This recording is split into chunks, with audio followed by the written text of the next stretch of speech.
So I just got back from Craft and Commerce, Joe Bulig, and it was amazing. Wish you could have been there. Kind of wish I had been there. Yeah, it's a good time. I ended up staying in an Airbnb with a couple of our mutual friends and a couple new ones. And one of the people that stayed with us was a chef, and he had a friend who does these pop up dinners in Boise who lived like a couple blocks from where we were. So we ended up Okay. having a dinner party at our house one night with like these crazy hors d'oeuvres. I don't even know what was in them. One of them had octopus, but it was some of the best food that I've ever had. That sounds like a rough life. It was a good time. And then it's the standard Craft and Commerce conference. If I'm not sure if you've ever been. I've been one other time. I have not been to that one, no. Okay, it's a small conference, and so I keep forgetting um, that not many people have been to this, but it is definitely a worthwhile conference. I met a bunch of amazing people. Justin Moore, Nathan Barry, obviously CEO of ConvertKit, shared a little documentary that they've been working on, sharing kind of his story, how ConvertKit got rolling, and all that kind of stuff. Really, really great people, and there's just something about the energy when you get into that environment with all those other creators. It's electric. It's great, even for an introvert like me. It definitely put wind in my sails. So I don't think there's a link to join next year yet, but they did offer like a pre-buy thing for people who attended. So I have already bought my ticket for next year. I want to go on record as Nice. saying that. And before I completely forget about this until next June, want to give a plug. Go to Craft and Commerce. It is definitely a worthwhile conference, and Boise is a really cool city. It's kind of like a miniature Austin, but set in the mountains and more green. So Mountains very and more cool. green. That's about what it takes to get me there. So there you go. It's true. You got the beard going. You kind of look like a mountain man already, anyways. So you'll fit Yeah. right in. So last week there was a morning when it was kind of cool out, so I had none other than the red flannel shirt. When I say red flannel shirt, you know exactly what I'm talking about. And I had that on, but I was I was headed to the back by the shed to split wood. So here I am with the beard and had my hat on, the red plaid shirt, and an axe on my shoulder. And then I realized, huh, this has got to be quite a look. And then my wife confirmed that. Yep. That's the lumberjack there. Yep, it's kind of how it's become. That's amazing. All right. One other thing before we get to follow up. One of the people that I hung out with at Craft and Commerce is Mike Vardy. He's a good buddy, and we've decided to do something together. So we are hosting a creative momentum masterclass. It's basically a paid webinar workshop, which is going to be June 29th. So the week after this publishes, $49, 90 minutes. And we're teaming up basically to layer elements of his time crafting methodology on top of my creativity flywheel. We were talking about it and we kind of realized that productivity, creativity are like two sides of the same coin. And the creativity flywheel, Nathan Barry actually gave a talk at Craft and Commerce about flywheels, which is really what got this going for me. And I realized that, flywheels, they once you get them going, each turn becomes easier and produces more output. So they're very efficient, but you need some effort to get them going, and kind of the productivity practices. That's kind of the wind in the sails, right? So we're teaming up, and we're going to present hopefully a killer workshop on Thursday the 29th. There's two times, and you can pick either one to sign up for, but they are separate registrations. So I'll put links to both of them in the show notes. One of them is going to be at 10 a.m. Central Time. One of them is at 3 p.m. Central Time. So if you are looking for some help dialing in your creative systems, eliminating the friction, finding the flow, trying to create on a regular schedule, whether that be full-time or even just you want to make consistent progress on your creative side project, love to have you join us. Cool. What's it called again? Creative. The Creative Momentum Masterclass. I was trying to write it down. It's like, wait, creative what? Got it. I got it now. Yeah, so we'll talk about a bunch of the different things that can hinder that momentum, obviously. So one of them could be, I just don't know what to create stuff on. So how to never run out of ideas, right? That's the whole idea of the flywheel. There's an input, there's a process, there's an output. It is a creative system. Creativity is a formula, that kind of stuff. Right. And we're just going to try to eliminate as many roadblocks as we can for people so they can make their stuff. Obviously, ConvertKit's whole thing is like they exist to help creators make a living online, but it's impossible to be in that place with all those other creators and not feel like creating is one of the most important things in the world. I mean, I kind of thought that prior anyways, but it just kind of galvanized that that thought in my head recently. So want to help people be more creative through the art of intentional productivity. Super cool. Vardy's a solid guy too. So we'll have Mike and Mike. Exactly. Mike squared. Mike's on momentum. Mike's, but not the Mike's on Mike's. I miss that show. I know, me too. Totally miss. I wish it could have worked out long term for them. But yes, that's going back in time in the podcast world. All right. So should we go through our action items? Not from the previous book, but from the book before that, I think. From 2 ago. So, do you have any luck with these? You get 2 of them here. I failed miserably. I knew these were coming. I looked at these frequently. I just have not had time to really think about this. So I was in Boise. Came back and started Obsidian University immediately after, and that's been going really well. But I have been putting a lot of extra effort into that. We were kind of talking about this before we hit record.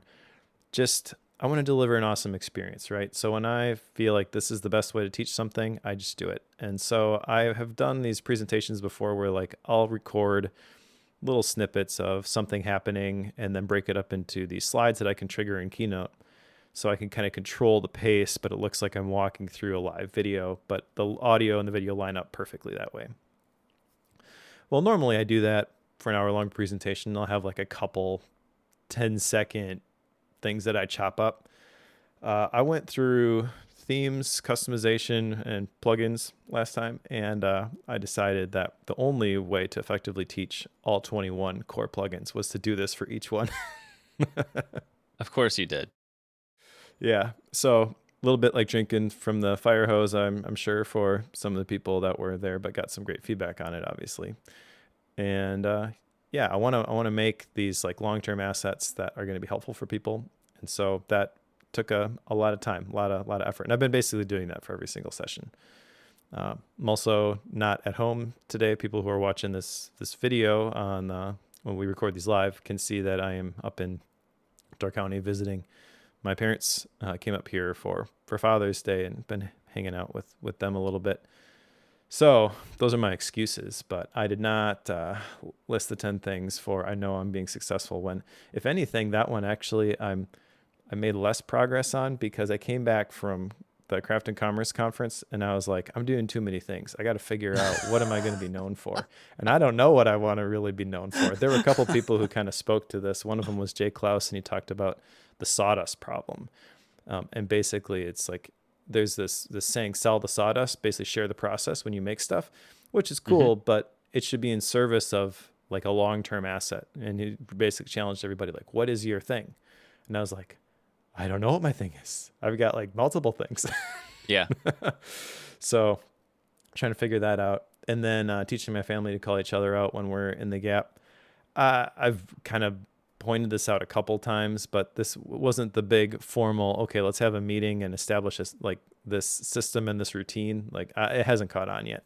So gap and gain has been something that like has come up naturally in conversation probably 4 or 5 times since the last episode though. So I've like kind of like seeded it when I've had the opportunity, but we got more work to do there. Yeah.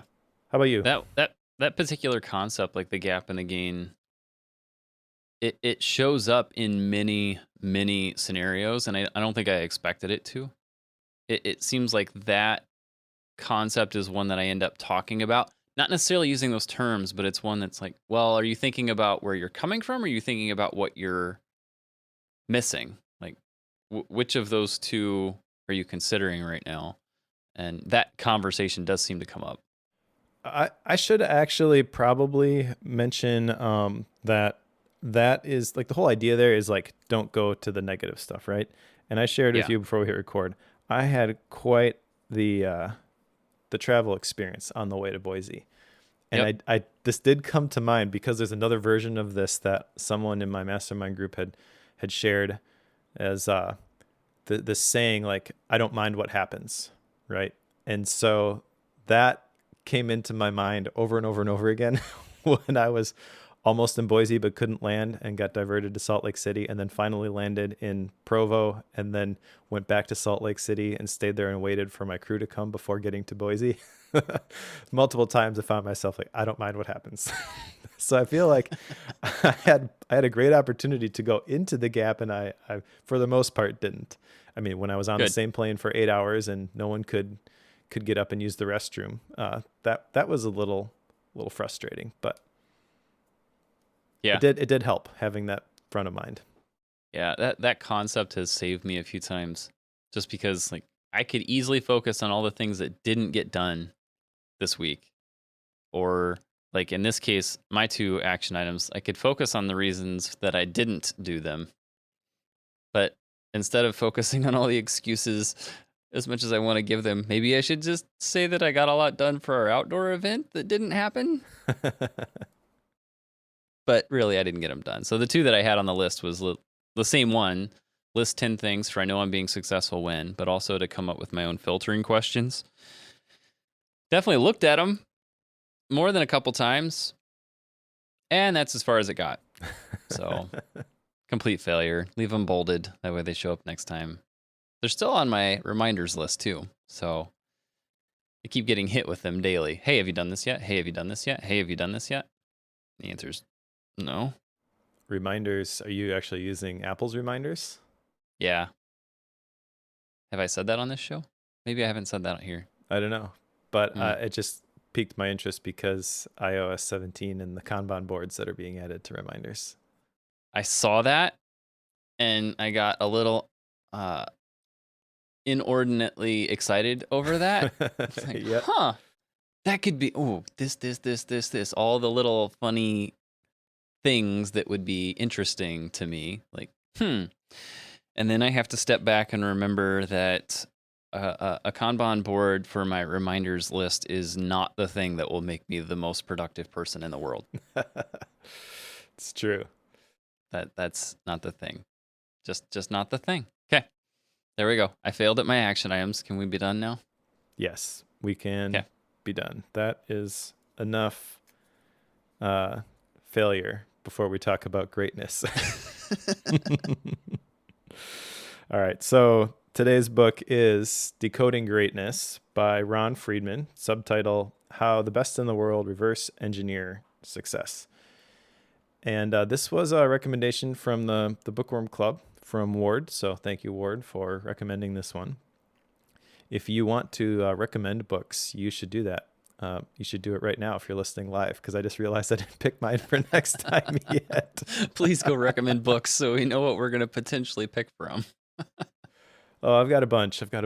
But yeah, get those votes in. I do look at that pretty often and see what is new in there.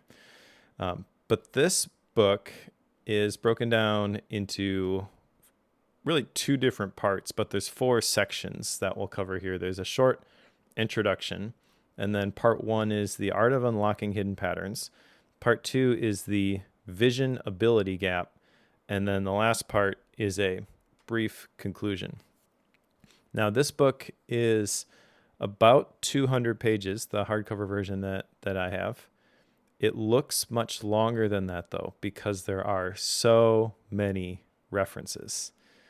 Basically, every productivity story you have ever heard is going to be referenced in this one, but it's going to be a sentence or two, and the reference will be in the back, which we'll talk more about style and rating later, but I actually think this is a a pretty good approach. You can tell this is not something that was slapped together because Ron Friedman got inspired. This is the result of a lot of work and effort.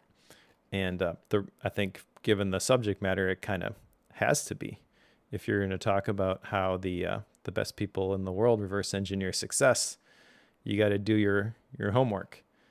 What was your first impression of this book? First impression, Decoding Greatness. Just off of the title and subtitle, I was kind of thinking I was going to get a playbook of how to take people who have been hyper successful and then replicate their process. Although I would say that that's probably the end result here, I don't think it's quite so cookie cutter. Like it's more of a here's the process to figure out the process. Like it's almost a meta, one step removed scenario, which in this particular case I really appreciate. Like that's helpful to me to know. Like okay, here are the steps you can work through to get to this. I'm going to teach you how to decode greatness, not these exact steps that you need to take in order to do that. If you're with me. So again, it's not like a 1, 2, 3, do this, you're done. It's here's how you figure out what your steps are. So I really like that. I first impressions were that this is going to be an exact systems book, but I'm kind of glad that that's not what it is. Yeah, exactly. Let's get into the beginning part here, the introduction. The introduction is pretty short, but there's a couple things that I jotted down here which kind of set the stage for the rest of the book and also kind of tangentially relate to what you were just mentioning about how it's not just a follow the system, you have to figure this out. So the big idea, and it's even in the subtitle, is this concept of reverse engineering. And basically says that reverse engineering is important if you want to stay ahead of the curve. And there's lots of examples of people who have reverse engineered different things, whether it's a product, a business, a writing style. I mean, he talks about how Malcolm Gladwell lands on his formula later on. I mean, there's lots of really cool examples of how to do this. And I think that idea is really powerful. So I like that idea. However, there's one other thing that he said in this introduction that didn't sit real great with me, and I've been kind of chewing on ever since I got back from the Craft and Commerce conference. But ConvertKit's whole mission, and Nathan Berry kind of talked about this, the reason they exist is to help creators earn a living. And they sell t-shirts and things that say I am a creator on them. They've got like the big coffee table type blogger books, about highlighting different creators. And so I've just been in that world, but also I personally feel that there has never been a better time ever to make a living as a creator. The tools that we have, they make it easy for you to find your tribe and do your thing. And I was kind of surprised at like how niche some of the creators that were there were. Like there was one person I met who was a no-code developer. So they make Squarespace sites, but they make them specifically for accounting firms. Like that's really, really niche. But you can do that kind of stuff. Thanks, Internet. But Ron Friedman says in the introduction that no matter what you do for a living, you have much more competition than in decades past.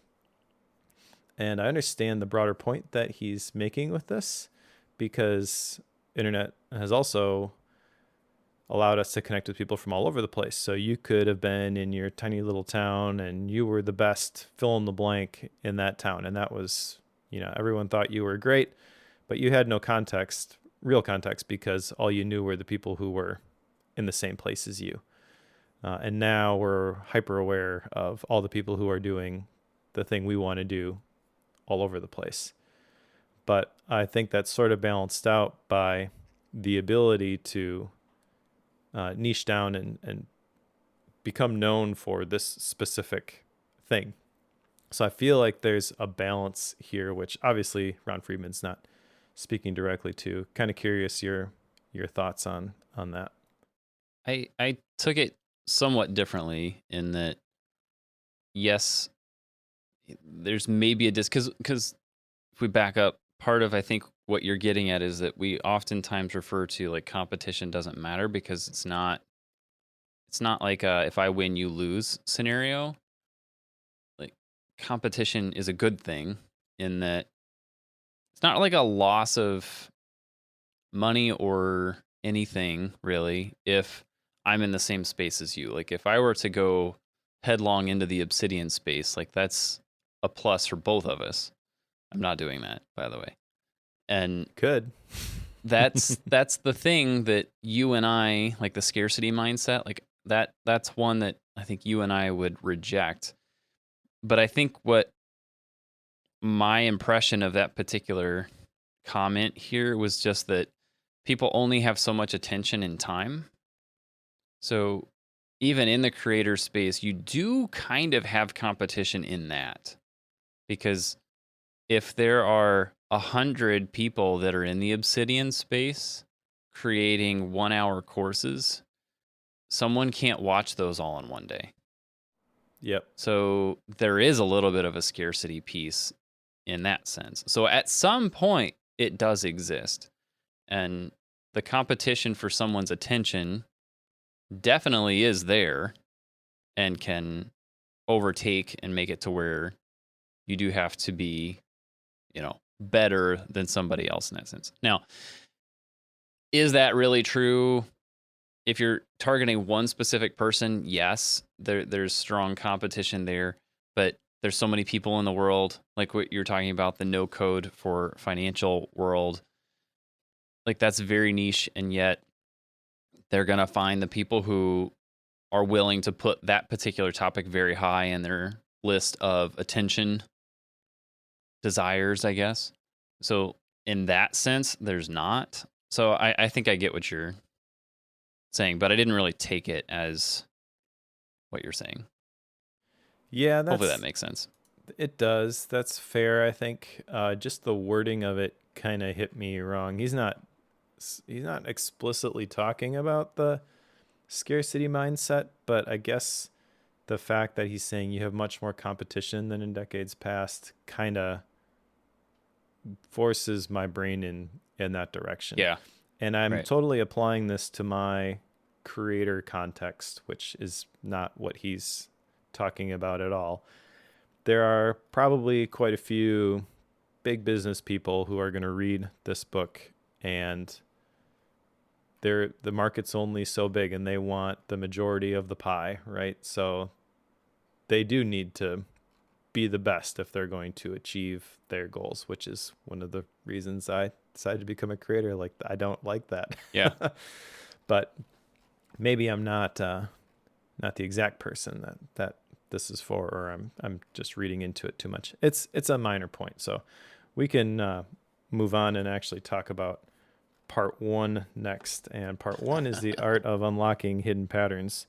Now, I think I would like to try to go through all of these individual chapters because there's not that many chapters in the book. I think there are 7 total. 7, yeah. Yep. So in the first part, there's 3. And then in the second part, there are 4. The first chapter in the first part is the Mastery Detectives. And got lots of notes from this one, but a lot of my notes for this book are kind of all over the place. So I'm just going to kind of pick a few things here. And yeah, if you got anything that you want to talk about specifically, we can definitely address those in these chapters too, because there really isn't an arc to my notes or the discussion that I really want to have about this. So I'll just jump in here. He mentions at the beginning of this chapter that there's 2 stories that we've been told, that greatness comes from talent and that greatness comes from practice. And he's basically saying that there are other methods, or at least one other method, the reverse engineering that he mentioned in the introduction, to get to that place where you are doing something great. And this is where he starts to talk about some of the people who have used this approach. Maybe it was the introduction where he told the story about Bill Gates and Steve Jobs. I forget if that was introduction or chapter 1. That was introduction. Okay, yeah. So Steve Jobs is berating Bill Gates because they just launched Windows, and he's like, "You totally ripped off Mac, the Mac OS." And Bill's like, "Well, you ripped it off from somebody else," and that's kind of the whole the whole premise here is that kind of everything is a remix, and if you're so concerned about people not making anything that is even remotely like your thing, like you're always going to be trying to defend that stuff. But the other approach is to just try to continually ask where's the next innovation coming from and reverse engineer the next great thing that you're making. One of the things that really stood out to me from this section as it pertains to like the creative stuff that I'm doing is this story about Kurt Vonnegut and how the world's most popular stories belong to 6 different trajectories. Rags to riches, which is a rising emotional arc. Riches to rags, a falling emotional arc. Man in a hole, fall followed by a rise. Icarus, a rise followed by a fall. Cinderella, which is rise, fall, rise. And Oedipus, who is fall, rise, fall. I probably said that last one wrong. I don't know anything about Greek mythology. Oedipus. There we go. Thank you for saving my bacon. But if you think about that, how many books have been written, how many movies have been recorded, like how many stories have been told that follow these 6 formulas? And it sort of triggered in me. I was watching, I was at the Entre Leadership Summit a while back, and Donald Miller was presenting, and he had just come out with the story brand framework, and he was equating all of these different stories, like the story brand framework, to Star Wars. Basically, like his point was like, this is the story for these epic type of movies, and this is the story that your brand needs to have. And then he obviously like applied all sorts of his marketing principles to that. Like, you're not the hero, you're just the guide. You're helping the customer do a specific thing. They're encountering 3 different types of opposition, yada, yada, yada. And I guess what it really kind of cemented in me was the belief that like no matter what I make, it is the result of the formula, going back to steal like an artist. So don't get hung up on like this incredible unique creation. It really is just a sum of all the parts. The formulas are borrowed, they're being reused. That doesn't degrade the value of the thing that you are making. But why not just lean into that and glean as much as you can from that process, because that is the right path. You know, the story, because it's surface level, is that the greatness comes from talent and the greatness comes from putting in the reps. But as we learned from Peak by Anders Ericsson, that's not necessarily the case. You got to have the right kind of practice. So dig a little bit deeper. And when you do dig a little bit deeper, you realize that everybody's just putting in the reps.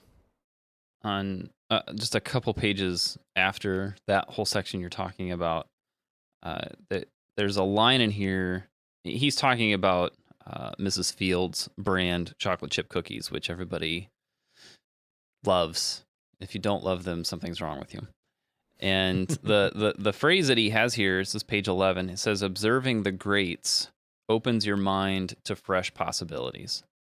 And from that, you can then start to find the patterns. And there's a whole bunch more on that as we go through this book. But like that particular phrase really struck me. So observing the greats opens your mind to fresh possibilities. And it's something that I know that people do when they're in like an apprenticeship.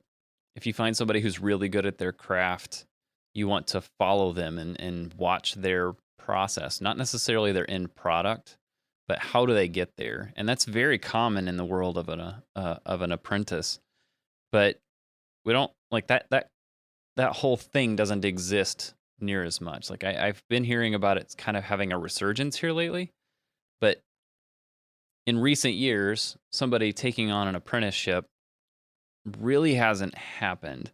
But you don't have to go through like a formal apprenticeship to do that. That's kind of what I got from this, is just there are enough resources out there that if you wanted to understand how does Elon Musk do what he does with Tesla, how does he do what he does with SpaceX, like there's enough information out there without ever having met him, you could figure out a lot of his process and then start the process of replicating that. You might need a lot of money to replicate Elon Musk, but that's beside the point. But you get my point here is like, this is something that we can watch what other people are doing who are successful in an arena, who are accomplishing a thing similar to what we want to do, and then start the process of breaking down what they're doing. That's essentially what a lot of this book is about. But I just love the way that he's got this phrased here at the beginning to kind of set us up for the process of understanding what that process looks like. Yeah, one of the examples he talks about in this first chapter is the process of deformulation, which is when you reverse engineer medicines into the individual chemical components. And I had never heard that term before, but when he explained it, I was like, oh yeah, obviously that must be a thing that happens. But he was basically saying like, this is a lot more approachable than you think. This is not like millions of dollars to do this. You can send it away for like $2,000 and they'll give you an exact list of all the ingredients. Yes. I was like, oh wow, so like even someone like me could do something like this, and that's the big takeaway I think is like anybody can do this. You just have to have the right mindset. I have an action item from this first chapter because I met some really cool people at Craft and Commerce, and some people who are doing some pretty awesome things, and I want to obviously grow my newsletter, my communities. I saw Sahil Bloom speak, and that guy is doing some cool stuff. He's like invested in all these cool companies. Primarily, he's a creator trying to grow his email list. That's kind of like how he's gotten big. He reinvests like everything that he makes from his newsletter back into the newsletter so it grows faster. And he's like doing a book deal. One of the companies that he's invested in is this company called Wander. Have you ever heard of this? No, Wander.com. It's basically like these really nice smart houses that are different places in the US, and kind of like personal retreat style houses, but a lot of them are bigger, so they're kind of for groups. Anyways, like, wouldn't it be cool to like be able to invest in that kind of stuff and just have a bigger impact? So I get all excited, not that I'm like comparing myself necessarily to Sahil Bloom, but you get around people like that who are doing the thing, and you can't help but feel energized to like, hey, I really got to get serious about this, and who knows what I'm capable of. Maybe I could do something awesome too.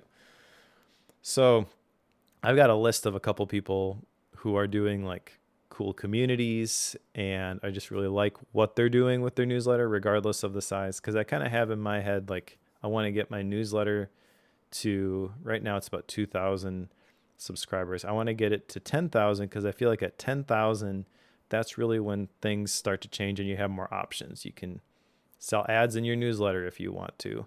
At 10,000, if I just continue to sell my products, maybe that's enough, and that is able to provide the full-time living alone as an independent creator, right?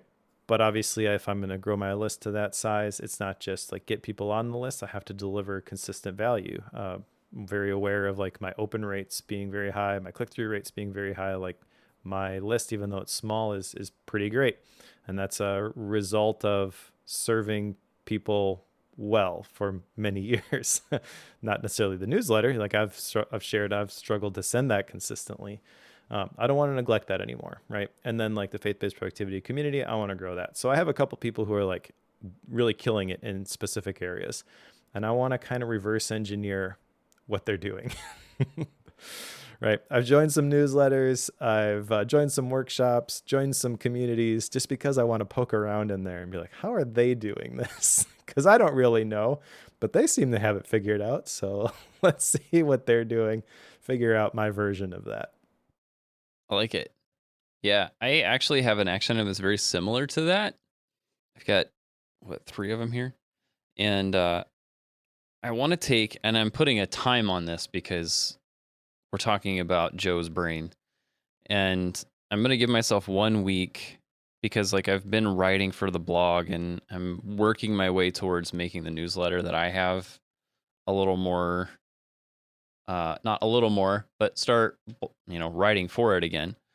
But I want to make sure that in the space I'm talking about, because I'm kind of making a content uh, topic change for me, because I've done so much of like the productivity stuff in the past, and a lot of what I've been writing about lately is like handling tech at church.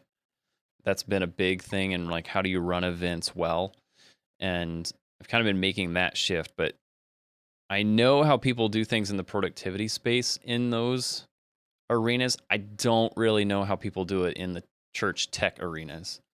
And I kind of want to see if I can take some of what I've learned elsewhere and mash that up. But I also don't know what works in those zones. So I'm giving myself 1 week to kind of examine what other people are doing in that space. But that was the one I had from this section here.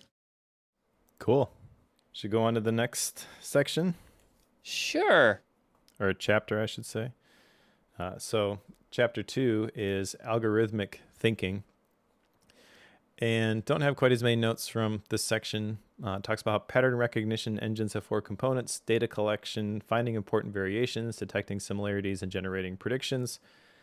Basically, the point here is to find the patterns, because the best ideas don't come from the hours of isolated practice, and patterns are more easily found in quantity.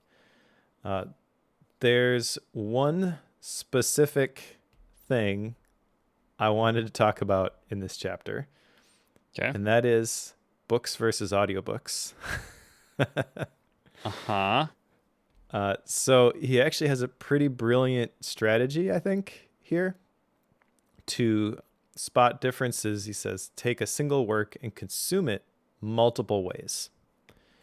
So he mentions, like, we read physical books for the most part. I don't know that I've ever done an audiobook for Bookworm.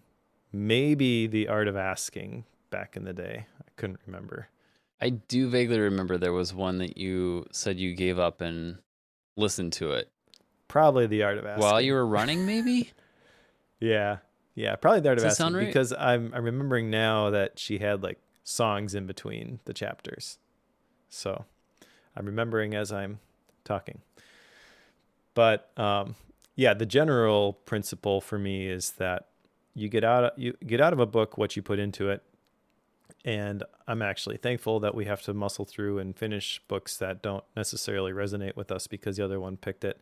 I've learned a lot, and there are some books that I probably would have given up on, like How to Read a Book, that have taught me some very important lessons that have kind of stuck with me because I stuck with the book back in the day. I know that's not generally the advice. There's lots of books out there, and if something's not resonating, then go ahead and find something else. I think our audience is probably generally going to lean towards audiobooks because podcasts are audio format. Yep. So there's that. But I do like the idea of supplementing a book with an audiobook. I've actually done that, but I've never articulated it. I didn't codify it. I just kind of realized that I don't always want to listen to podcasts, and there are some things that I want to listen to or revisit the material over and over again. So having an audiobook is a great way to do that. Like one example is Jim Rohn, The Art of Exceptional Living. I have read, quote unquote, listened to that book probably 100 times because Jim Rohn is great. And there's just like these little principles. Jim Rohn is the personal development guy who mentored Anthony Robbins back in the day. He ran his merch table, but I feel like Jim Rohn is the perfect balance of there's no hype there. It just feels very approachable.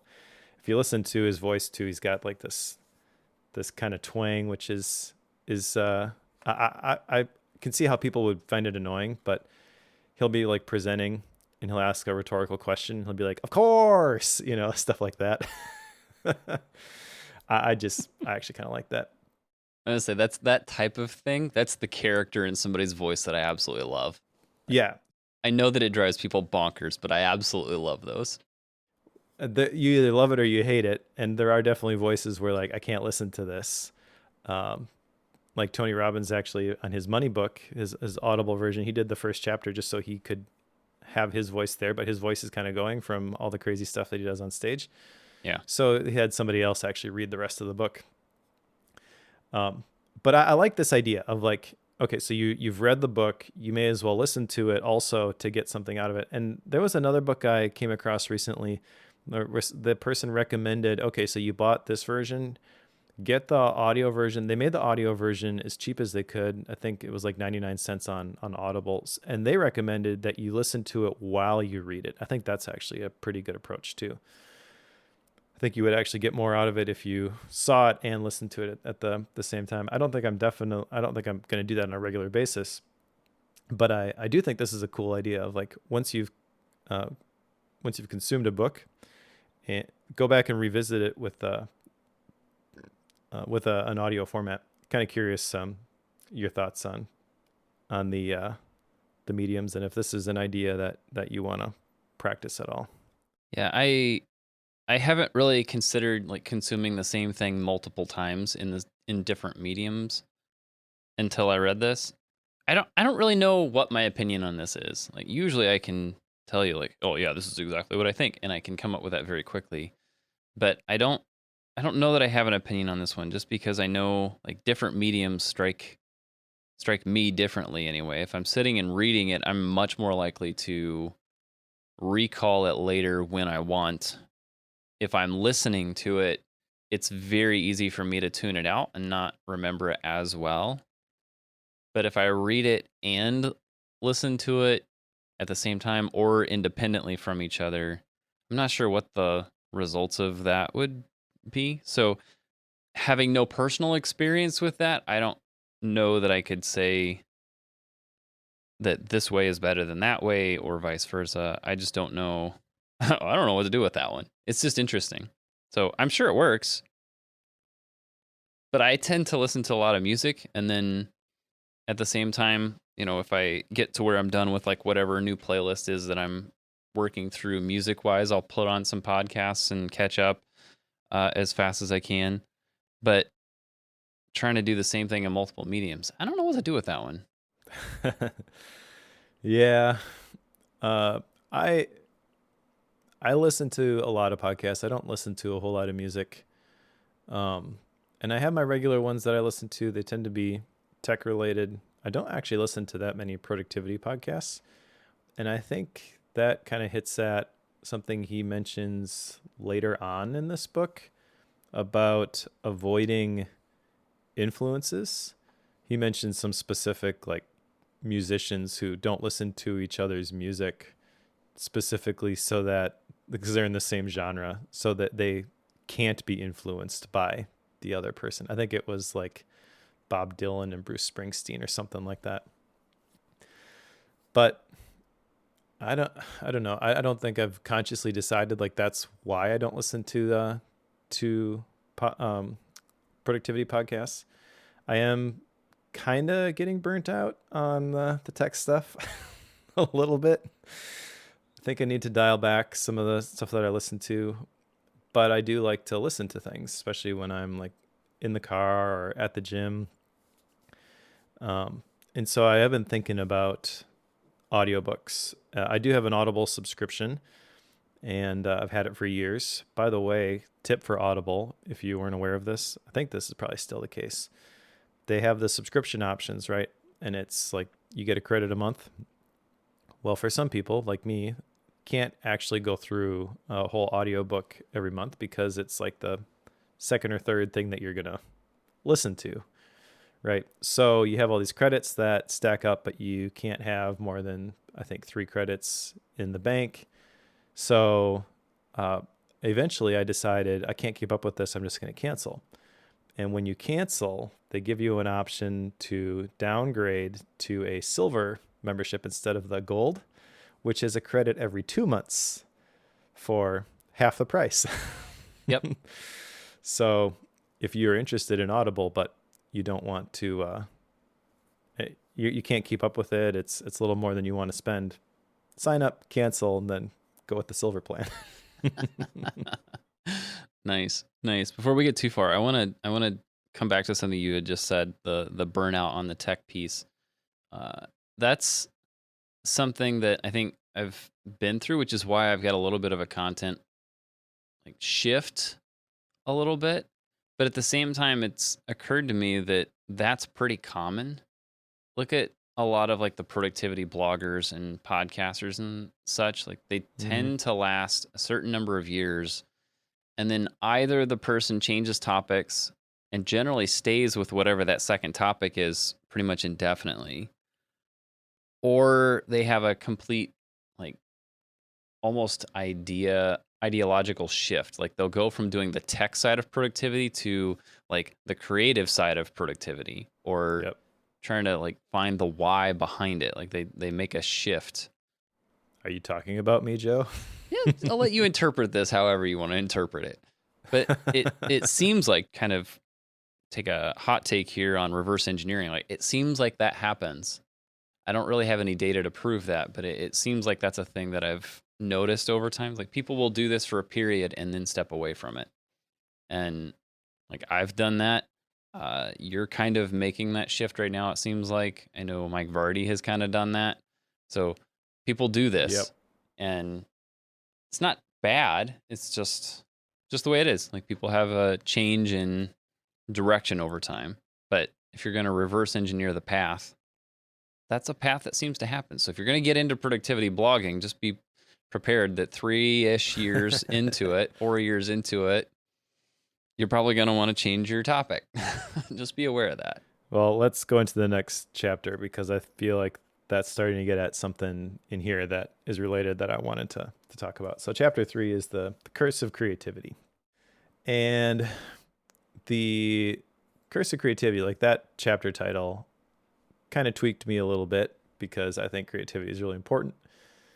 And I have thought for a long time that I was not creative. So that was a limiting belief that I had to come over and, or overcome. And the fact that I finally did it, I feel like creativity is a good thing, right? So yeah, exactly. Black. How could creativity be a curse?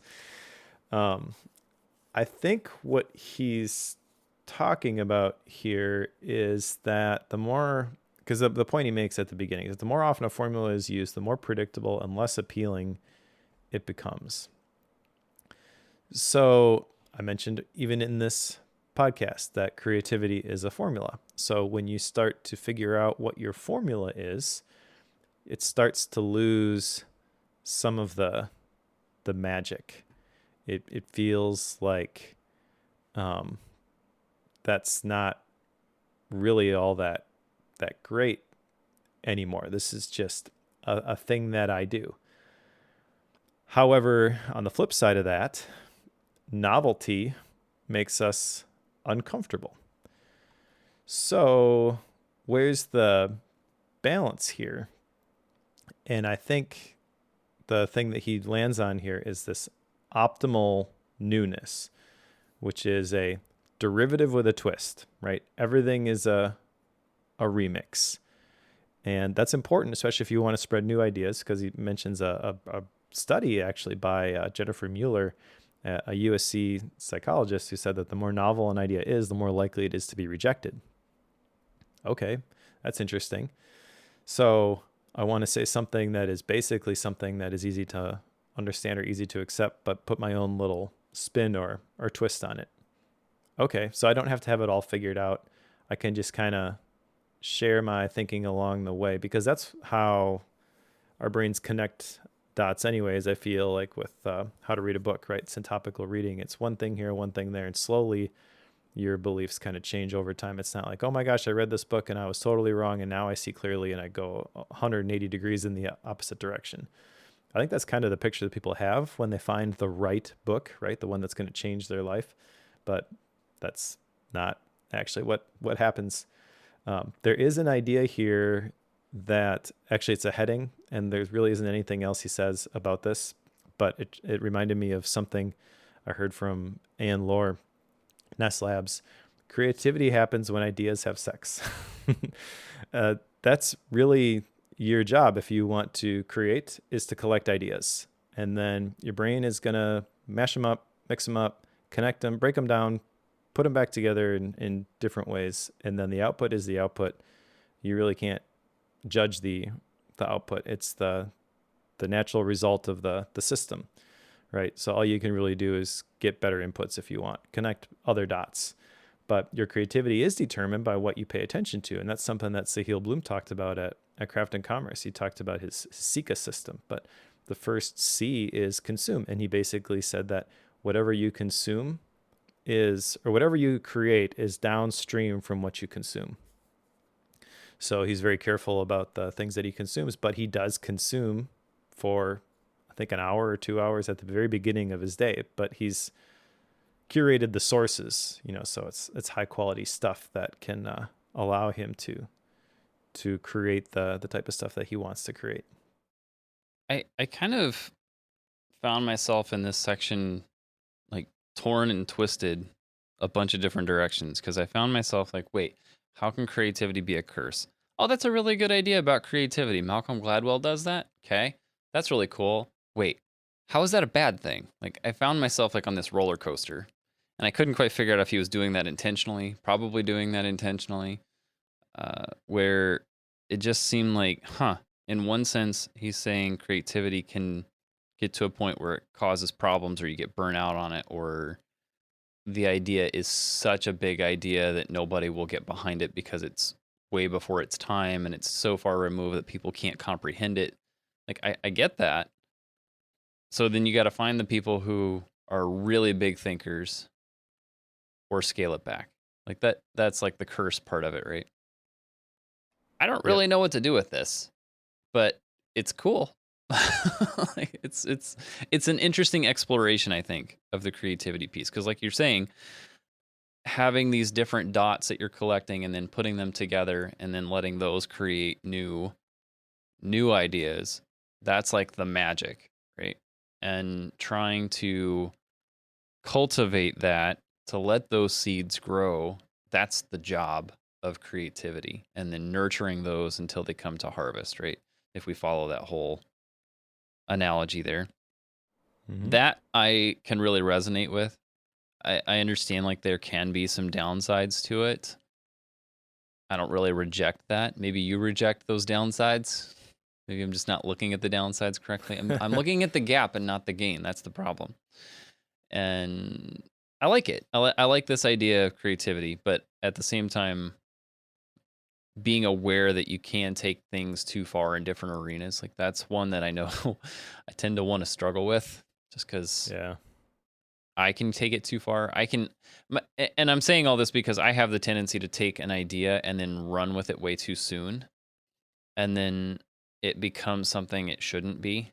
And it's morphed itself into something that I shouldn't be getting into. This is one of my action items here. And it's kind of, I brought it up now. It started for me in the last section. The last section, I was working through a question he had, like, what makes this enticing? Mm-hmm. And it was part of the algorithmic approach. So, like, I want to work on putting together a checklist of sorts for examining an idea before deciding if it's one I should run with. If that makes sense, any sense at all. Basically, why is this idea of interest to me?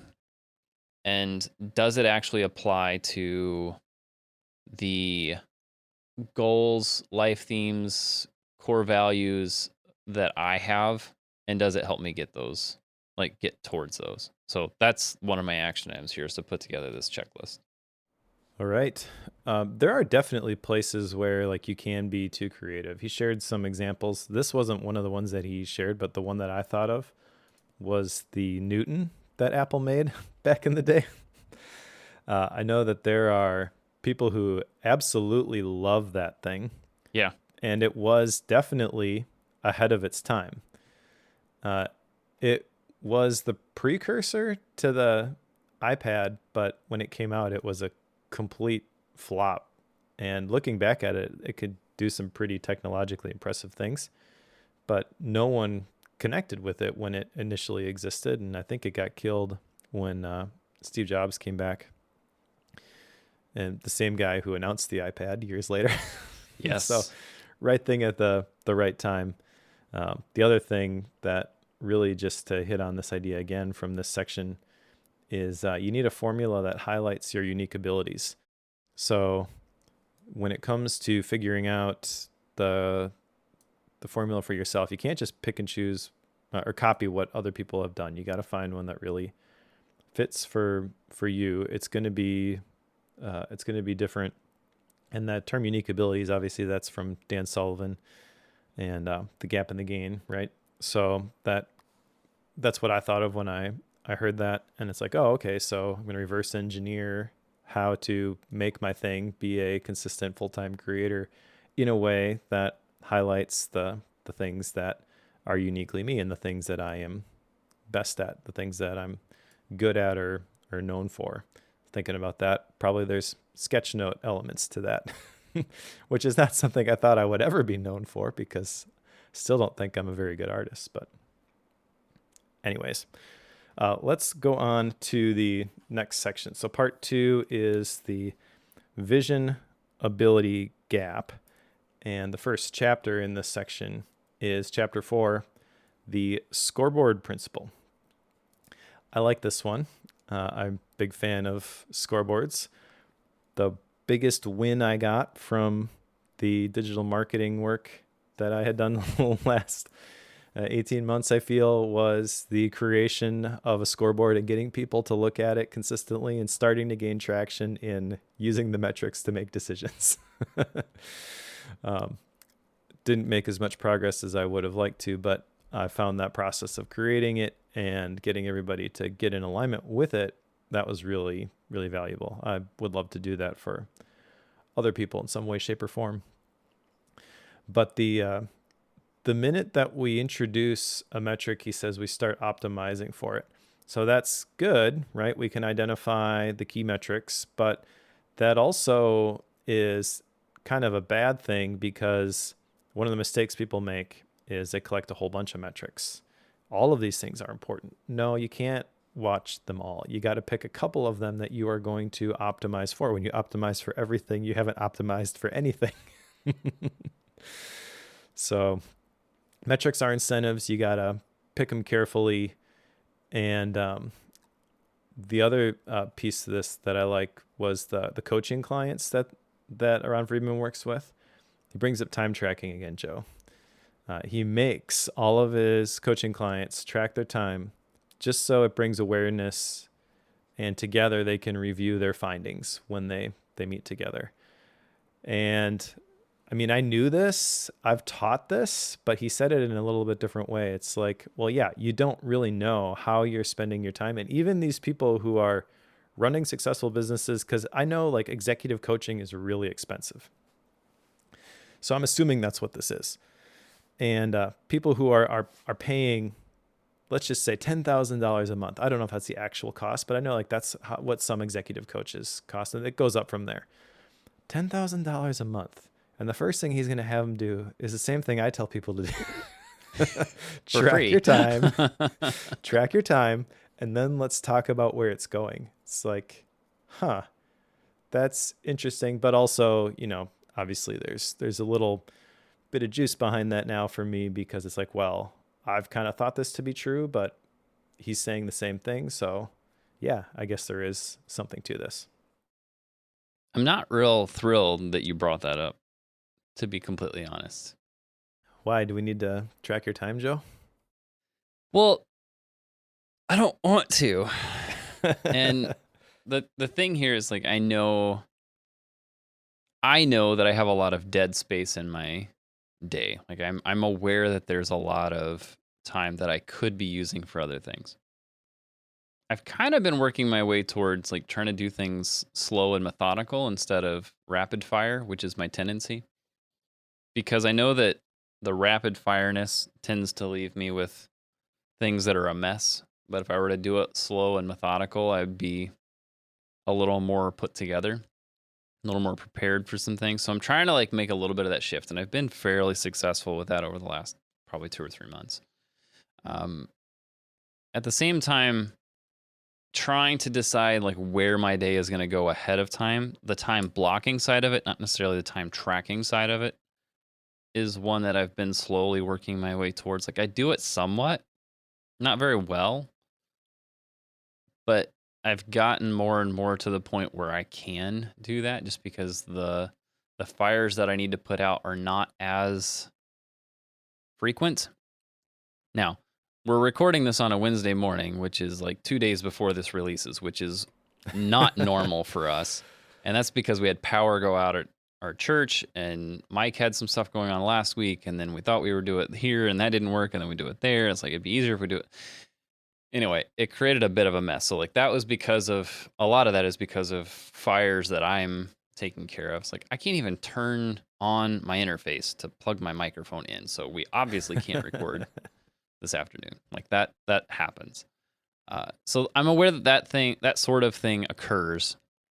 But at the same time, I know that I can make the plans and then I can adjust plans once they're created. And I've not done a very good job of building those plans.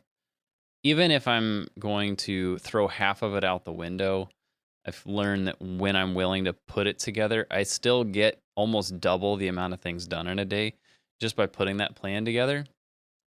So this is the last of the action items I have for the book is like, okay, I'm going to try to at least plan this each day. And because I've been doing it somewhat and had some success with it, so I want that to continue and I want to try to build on that. Maybe before we're done with this, I'll have another action item to add to the list, but I'm at least going to take that one on for time blocking. But time tracking, I'm not doing that. I get that I could pay $10,000 and somebody would do that. The other piece of that is like if I paid $10,000 and someone told me I needed to do that, absolutely I'm going to do it. Because I'm missing something and he's got something he's going to tell me about it. Probably the exact thing I would expect him to say, but it's so important that someone that I paid $10,000 to is telling me to do it. Well, then it's got a little more weight behind it. So I'm more likely to do it. So I would do it if I'd paid that, but I'm not paying that. Yeah. So I'm not going to do it. True. Maybe I should just start charging $10,000 to have people track their time. You figure out how to do that, and I will jump on board. All right. Well, I am going to revamp my time tracking. I do track my time. I use Timery, although I noticed the last couple of weeks with how nuts things have been and also the structure of my Timery, because it's all my timers are kind of set up for the day job still. And if there is any friction at all, like I don't know which timer to put this under, then I just don't start one. Okay. So it's fallen actually the last couple weeks. And this week, as you mentioned, we're recording this on a Wednesday. I've been consistent in tracking my time again, but I want to, by the end of this week, so before next week, actually tweak all of my timers in Timery, because that's not something I ever want to stop and do when I'm switching timers. But if I took just 20 minutes, I could dial it in. And so I am committing to do that as an action item. I wonder if that's what I've always struggled with is like those categories. This is why I always fail to accomplish it, because I know that if I take the time to try to figure out what those need to be, I end up with like way too many. And then it gets to be like too detailed, and I'm always like, wait, should I be switching? Should I keep going? What is that? But if I made it too vague, like personal work, and just have those two back and forth, look, that's unhelpful. Yeah, exactly. I try to do it for like really the different modes. So that's the part I think that always gets me. So where are those lines? What's actually helpful? I think it's important in terms of collecting the metrics, but then you have to pick the right metrics too. So He mentions Cal Newport's leading indicator of his key metric is the hours of unbroken concentration, deep work time, basically. That's a really good one. So like I have a timer on my timery for thinking time, and I try to get at least an hour of thinking time every day. And that's not necessarily I'm sitting and I'm just thinking about things. That's the time when I'll go for a run or something, and I'll just let my brain kind of noodle on stuff. But I want to build in some of that margin to unpack things. And I've got ones for like webinar prep and podcast recording, editing, post-production, all that kind of stuff. But I don't have one for like working on the newsletter. I've got one for Obsidian University. Like I could break that down into different components, because then I can look at the time that I spent on a particular tag last week, time I spent preparing for a webinar versus presenting a webinar. And when that number hits 10x, you're done. Because it's probably pretty close. Anyways, let's go on to the next chapter here.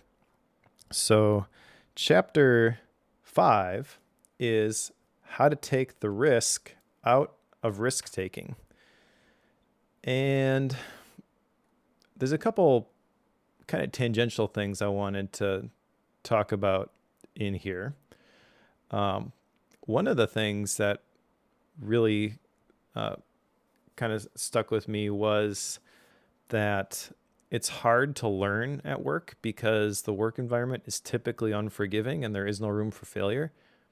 I can definitely see how that is. So even if your organization professes to have a emphasis on continuous improvement and personal growth, and you want to, as a leadership team, invest in your people, you got to be careful, because you got to recognize that if they're going to learn, they're going to make mistakes.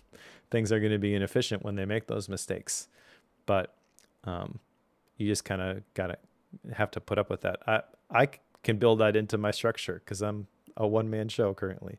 I mean, I've got an assistant that helps me with some of the sermon sketch note stuff, and like Rachel helps me with faith-based productivity. Toby helps with the editing. So not truly a one-man show, but you get what I mean. I don't have employees that I am paying to do specific jobs, because the minute that you have that mindset, everything is efficiency-based. How can we do it as quickly as we can so the company can be more profitable?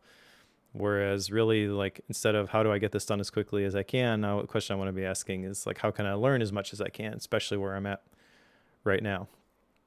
So one of the ways that you can learn things is to make things without necessarily launching things. You mentioned that Zig Ziglar performed 3,000 times for free before he landed a paid gig.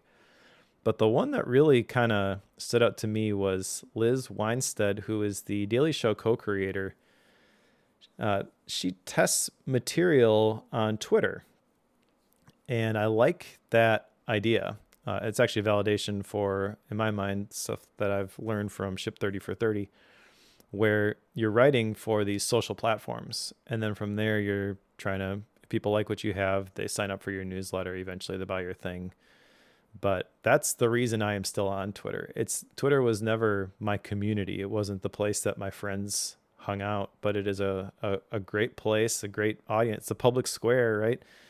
Where you can share stuff and you can see what kind of pops off. Just a example of this, before Obsidian University launched, I did a whole bunch of threads on like, this is how I do Bible study in Obsidian. This is how I do book notes in Obsidian. This is how I do personal retreats in Obsidian.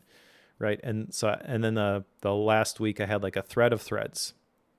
And so one of those threads was, this is how I set up Obsidian as my writing tool, because I came from Ulysses, and Ulysses had specific features. And I was like, wouldn't that be great if I could add those back in Obsidian? Well, third-party community plugins, you can do a lot of that stuff. In terms of the number of likes and interactions with people, the different threads that I created, because I got responses to all of them, because they're all high quality threads. They have images that show like, this is, how I do it, examples. But the one that got literally 10 times more than any of the other ones was the writing one. So that's kind of indicative of this, like, make noise, listen for signal, is what Ship 30 talks about. And that's got me thinking, like, is that the thing that people are struggling with Obsidian for? Is like they want to be able to create with it? Should I be pivoting Obsidian University into something like creating an Obsidian, something like that? I mean, that's where it seems like all the, yeah. And obviously I've got to do more tests, right? And figure that out. I'm not going to just switch that. That's kind of the whole point of this chapter. It's like I could just say, oh, there's one data point. I'm going to make this move. But when you have a whole bunch of small tests, small bets, that you're placing, you do that enough, and you can connect the dots, and you can see what audiences are really looking for. And he mentions that we're in a golden age for feedback. 100% agree with that. Doesn't really matter how big your audience is. I mean, I'm not Ali Abdaal. I don't have millions of subscribers. My newsletter I mentioned earlier, 1,800 people basically. He showed a screenshot of him posting his newsletter from an airplane. And in the screenshot, you can see he's got like 346,000 people on his newsletter. Yep. I mean, this is not an apples to apples comparison here, right? But it doesn't matter because I can use the same tool and I can get the same feedback. It's a smaller sample size, but I've got my people. It's kind of cool that when you think about it, like that's kind of amazing that I can do that. Yeah.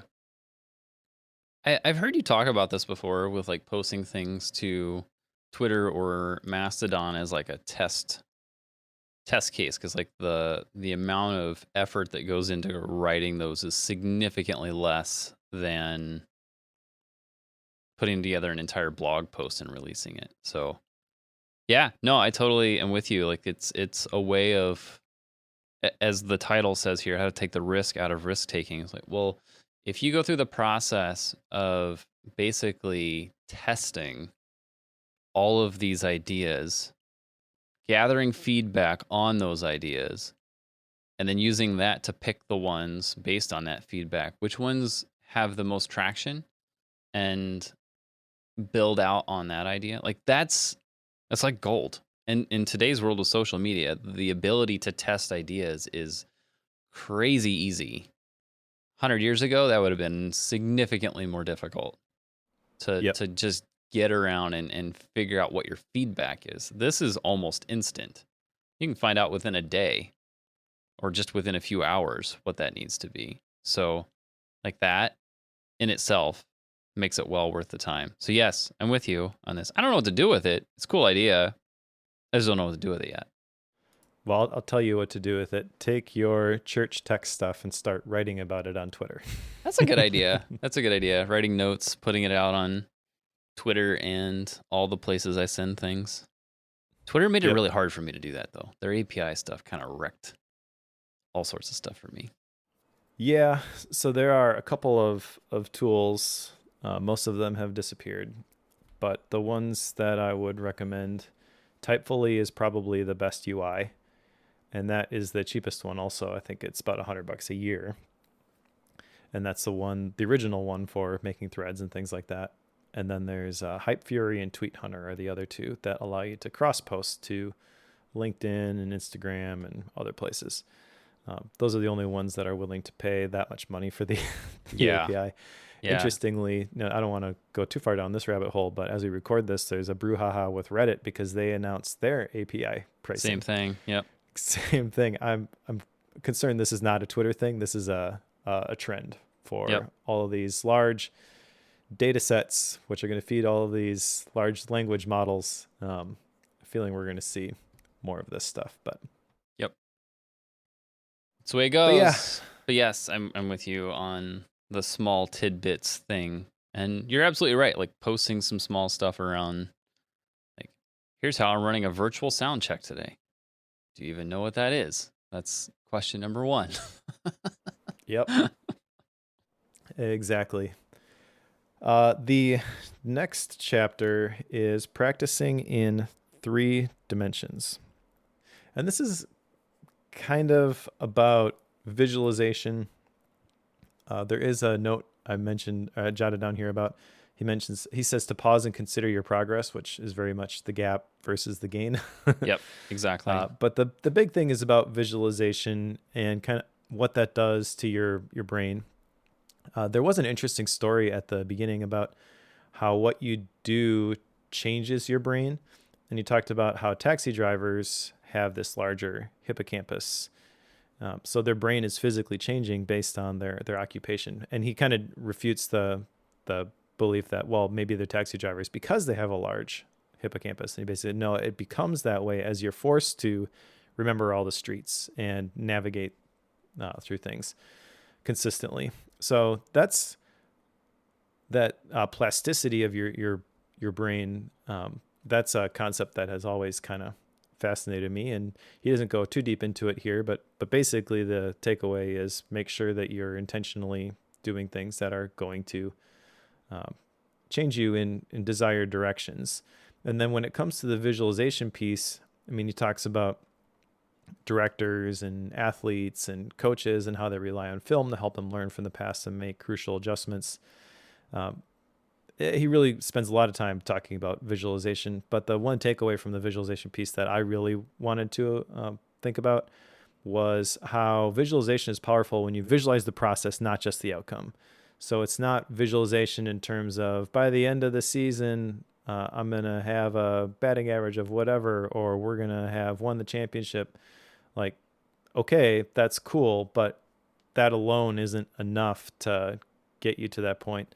He talks about Michael Phelps and the blind, when his goggles broke and he had to race blind in the Beijing Olympics, and talked about how his coach used to make him do that. He'd turn off the lights in the pool and make him swim blind. He couldn't see where he was going. So he knew exactly how far stuff was, and he was rehearsing this in his mind. And so he kind of knew what it was going to feel like. It didn't rattle him when it happened. Like, that's all really powerful. But I like that emphasis on visualizing the process. So it's not just I've done the thing, but I've shown up and I've put in the work to make the thing. I feel like that seems kind of obvious, but the way he explains it, I think it's powerful, because if you can picture yourself sitting in the chair and writing the words, then you're not jarred by that. I don't want to say surprised, because everyone who's a writer knows that the words aren't going to write themselves, right? You do have to sit down and type them or write them by hand, whatever your tool of choice is. And but there is something, like, if you're not thinking about that process ahead of time, the moment that you sit down in the chair and you are faced with the blinking cursor, it's like, oh crap. Yeah, I get it. There's a piece here this is towards the back of the chapter, where he talks about like the 5 ways that this visualization process makes you perform better. One of these is that it grows your confidence. And like the story you just told with Michael Phelps, when his goggles broke, it didn't rattle him because he was confident and knew, like, he knows exactly how many strokes he needs to take in order to reach the other end. He knows exactly all the details. I'm not a swimmer, so I can't tell you how many kicks. I don't know. But these are the types of things. Like, he just knows these things because he's confident in the process. He's been there. He knows what he's up against. And visualization is a way of getting in the reps and having yourself in the position where you've taken the time to visualize things. Like, I think of like the transitional gaps between things. I'm in the sound booth waiting for an event to start. It's got 2.5 minutes before the event's going to start. What am I going to do in those 2.5 minutes? My current nervous tick is to just double check all the patching I've got on a soundboard and make sure I've got all the stuff cued correctly. But at this point, I've already run through those things 3 to 5 times, so I really don't need to do it again. It's just a nervous thing that I tend to do. I could easily sit there and take that time and visualize the process of that service so that I'm better able to run it without having to constantly reference my notes as we go through that. And then that would give me more confidence to do a better job when I'm running that event. Like, those are the things that my brain goes to, because then whenever I've got the chance to do that, I know that the overall experience for everybody, the quality level of that increases significantly. So being able to do that visualization process before the service starts, like, that's an awesome thing to do. But I hadn't really thought about it. The development of confidence through that process could have a very big impact later on through your actions. So yeah, I really like this one. The third dimension being in your brain. Like, I like it. Yep. Yeah, there's lots of advantages of it. It calls out, helps you identify the obstacles, gives you an emotional preview, lets you front load the decisions in advance, shrinks the anxiety, and grows the confidence to you were just talking about.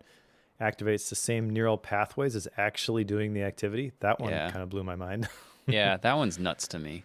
Really? Yep. That shouldn't be possible.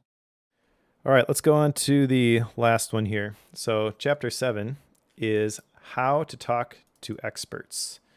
And the big point that he makes in this chapter is that experts rarely make great instructors, which is kind of interesting, but sort of makes sense after he breaks it all down. There's this thing that I've been familiar with, but he talks a little bit more about it than I have heard previously, called the curse of knowledge, which is that knowing something makes it impossible to imagine not knowing it. So once you know something, once you developed a skill to a certain level, you kind of forget what it was like before you knew that, before you had that skill. So why is that a problem? Because experts, once you achieve that level of expert, I mean, I'm projecting here, but assuming that I was an expert in anything, there's a good chance that I will fall into this same trap of vastly underestimating how long it takes to acquire that skill. In fact, he says that experts leave out 70% of the steps that are required to succeed. Oh, that's kind of crazy to think about. So he has a couple of tactics that you should use when you're talking to experts to help highlight the things that you really need to know. Journey questions, process questions, discovery questions, where you're asking like, well, what did you do? Right? That would be a journey question. What was that like for you? Or how do you actually walk through and do your work? What are the steps involved with that? What did you learn from the experience? All that kind of stuff. And I don't necessarily have an action item associated with this, but I did find this part fascinating. I've got an interesting story about this, because as somebody who is big into sound systems, like massive sound systems, I know that there's always a thing I'm trying to do where I'm trying to figure out how other people run sound for bands. And because it's a very personal thing, and there's a plethora of ways that people can do this. And I'm always curious how somebody, like, what is their process for putting together a good mix for a band?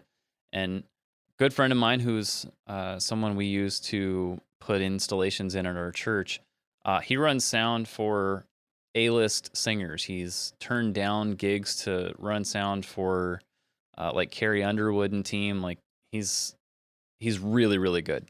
Anyway, when I've been around him and I'm asking, like, how did you put together a certain part of the vocal chain or some piece on the soundboard, right?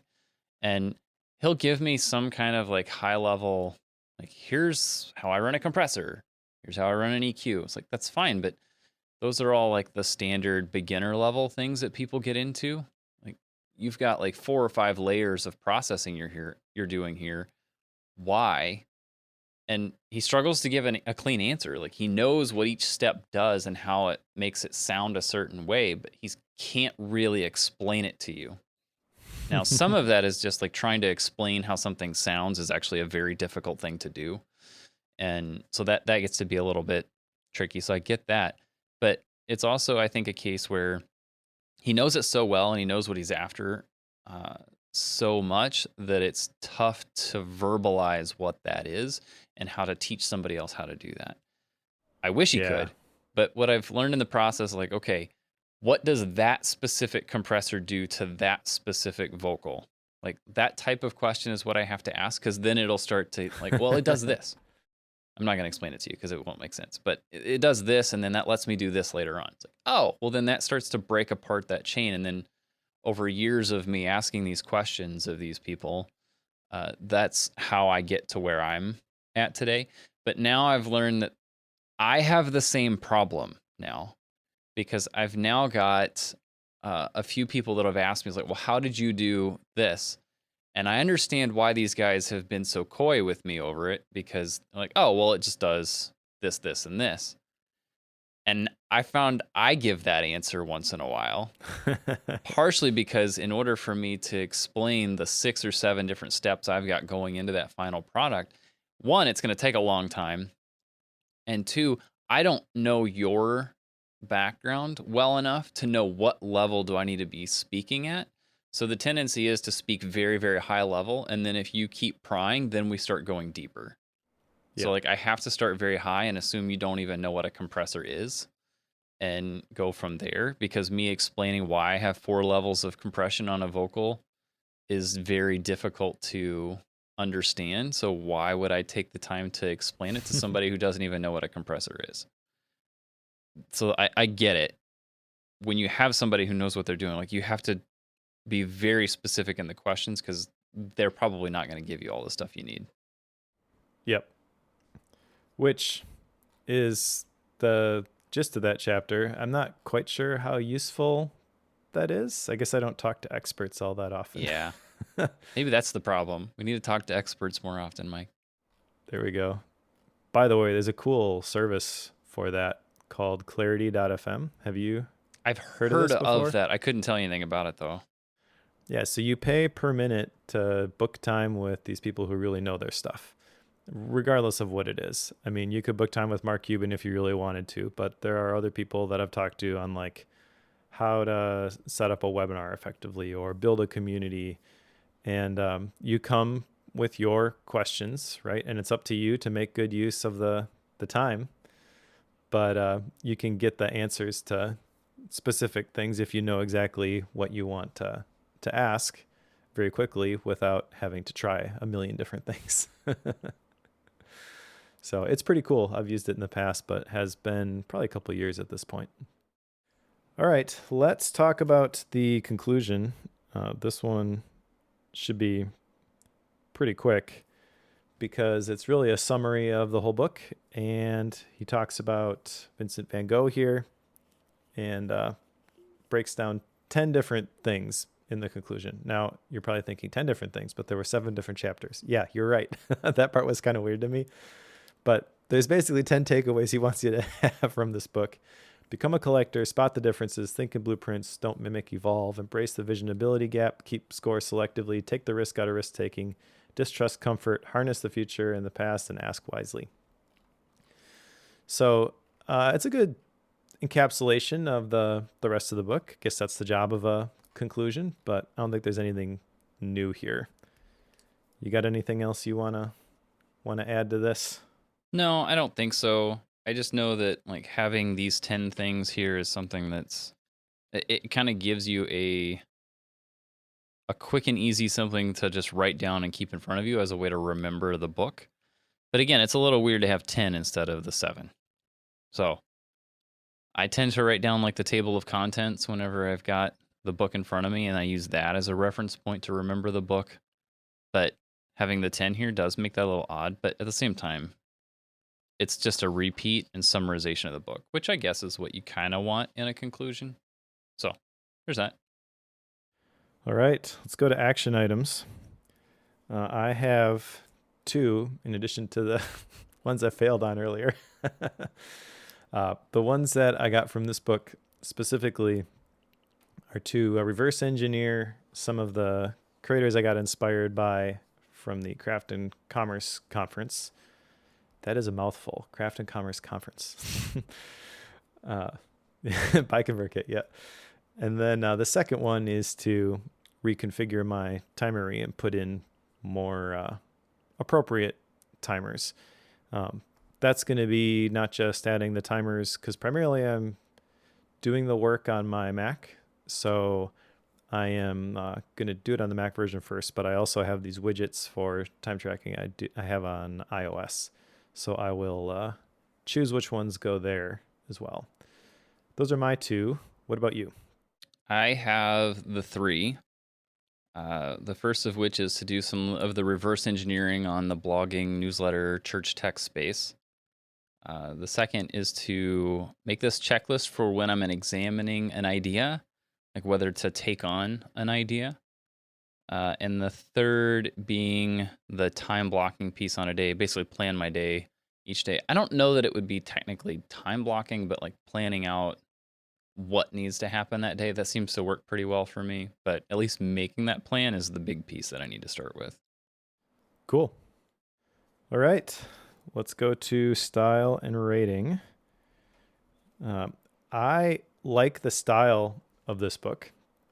It was kind of terrible timing for me because crazy couple of weeks, and I feel like I was not able to give this book the time and attention it really deserved because, as I mentioned at the very beginning, it is a very dense book. It's very well written. It's very engaging. There's lots of stories. There's lots of details added to stories that I've heard previously, but there is a ton of research that has gone into it, and you can tell that by looking at the resources at not the resources, but all of the links to all the studies and things that have gone into the arguments that he's made.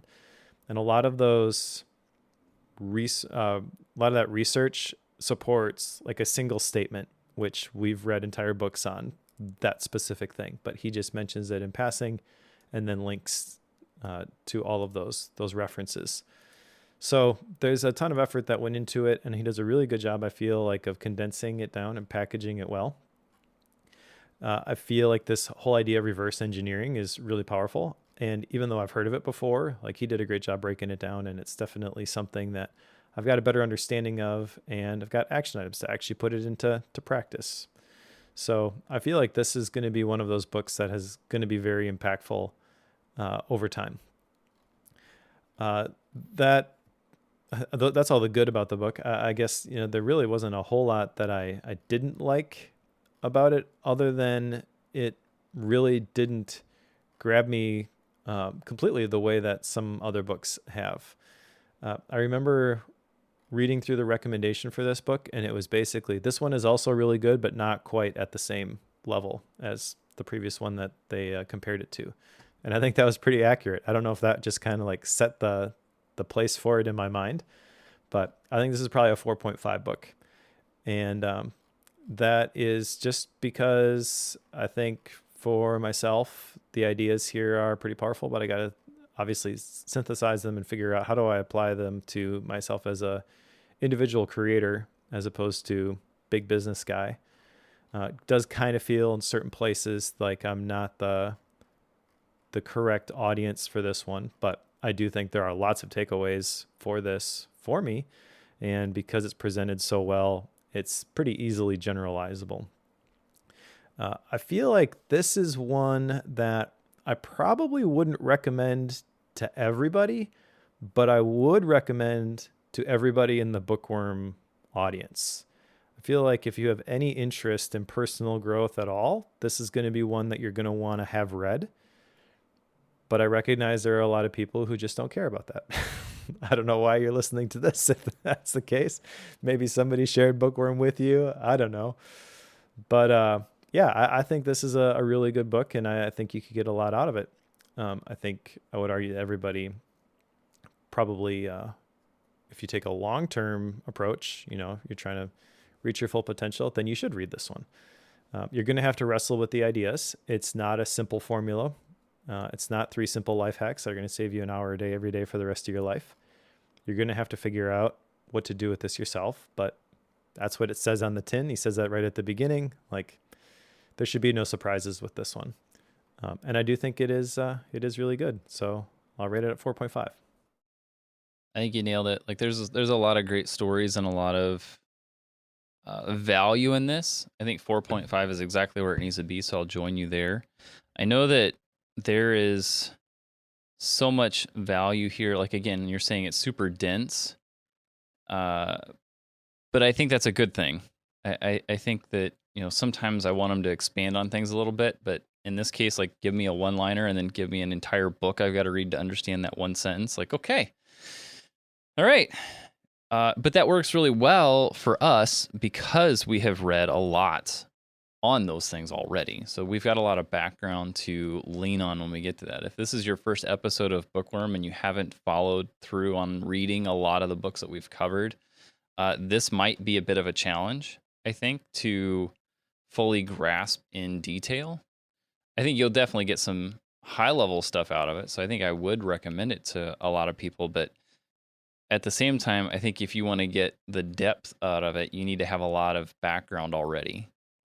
Like this is probably geared more towards maybe not necessarily like like for you and I, Mike, but for folks who have read some, but not maybe quite as much as we have. That was kind of my impression, is that maybe that's what you were getting at, is like this is maybe not directed at us. Like we're maybe not exactly the target audience. Because I feel like if you've read maybe half the books we have, that this would be like an awesome read, and it's definitely geared towards you. When you've read about a lot of these concepts already, like testing things ahead of time and finding patterns in how people do things, like those are all generally topics we've covered before. So it's not 100% brand new, but at the same time, if you've read some books, you understand enough of those concepts that this could really put things together for you. So I could see where that would fit fairly well. So I think you got it at the 4.5. That's where I'll land. And I'm glad I've read it. It did a good job of putting together some topics that I haven't really seen connected before. So I like it in that sense. Cool. So let's put Decoding Greatness on the shelf. What's next, Joe? Quit by Annie Duke. Because we need to quit some things, I'm sure.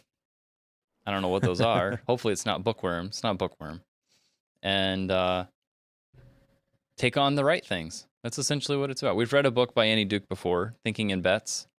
And it was an interesting read. And this is Annie's latest book, which is kind of going down that path as well. So yeah, I'm excited to go through this one. It's what I've started on it already has been really good. So I'm excited to cover that one with you. And what do we have after that one, Mike? After that one, I'm going to pick Excellent Advice for Living by Kevin Kelly. You familiar with Kevin Kelly? Yeah, I am. He did, it was the 12 something. I can't think of it. Maybe that's a different book. No, I think you're right. I don't remember the title, but I was looking at some of the other ones that he had written. He's a tech writer. I think he's the one who initially came up with the idea of like 1,000 true fans. Okay. Maybe I'm misattributing that, but this is one that, so I've been familiar vaguely with Kevin Kelly for a long time. There's a blurb in the Amazon listing here from Seth Godin. 100 years from now, when so much of the nonsense of our age is forgotten, people will still remember Kevin Kelly and his wisdom. So that's a pretty ringing endorsement by one of my favorite authors of all time. Yeah. So I'm going to make us read a Kevin Kelly book. Okay. And this is the one that's making the rounds right now. And a couple people I respect have recommended this one to me. So let's go through it. Cool. I'm excited about it. And Gap Book, what do you got? Gap Book. You're funny. I had to ask, at least. Yeah, I know. What about you? I didn't this week. Between planning for a big outdoor event and all the fires I've had to put out, I didn't get to one this time around. So no, I don't have one. Sorry about that, gang. Hopefully we'll have Gap Books next time. But thank you for listening. Thank you for hanging out with us until the end here. If you are watching this, thank you for joining the live recordings. If you have not joined a live recording, you should. There is a list of all the live recordings in the Bookworm Club, club.bookworm.fm. And if you want to support the show directly, you can sign up to become a Bookworm Club premium member. $5 a month, $50 a year. Gets you access to a couple of goodies, including the mind map notes from all the books that we cover for Bookworm. I'm a little bit behind on those, but I'll get them posted shortly. There's still hundreds of them to keep you busy. So if you want to support the show, it's a great way to do it. club.bookworm.fm. And if you want to be extra amazing, pick up the book Quit by Annie Duke. Read it, and we'll cover that one with you in a couple of weeks.